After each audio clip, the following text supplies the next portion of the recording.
আইপিএলে বলারদের এবার মনোনিবেশ দেখাতে হবে। এই মরশুমে আইপিএলে চেন্নাই সুপার কিংসের হয়ে খেলছেন রবিচন্দ্রন অশ্বিন।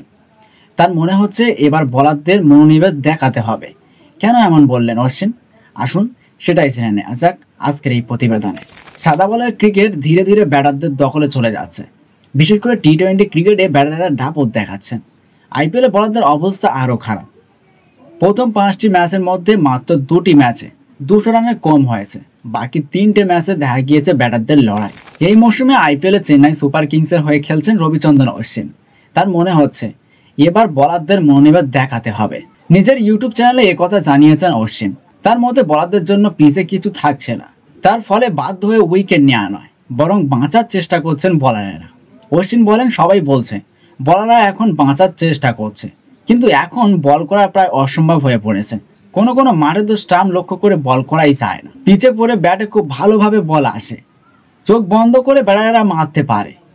আমার মনে হচ্ছে আইপিএলে এবার বলারদের মনোনিবেশ দেখাতে হবে। মানসিকভাবে বলাররা ক্রমশ চাপে পড়ে যাচ্ছে।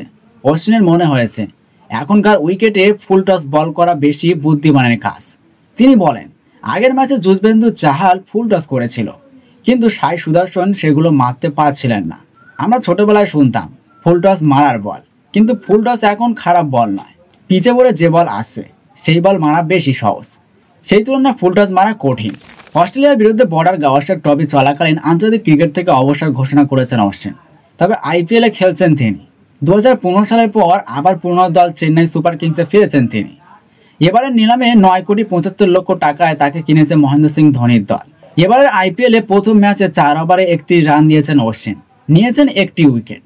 শুরুটা খারাপ হয়নি চেন্নাই। প্রথম ম্যাচে ঘরের মাঠে মুম্বাই ইন্ডিয়ান্সকে হারিয়েছে তারা। চেন্নাইয়ের দ্বিতীয় ম্যাচ রয়্যাল চ্যালেঞ্জার্স ব্যাঙ্গালুরুর বিরুদ্ধে।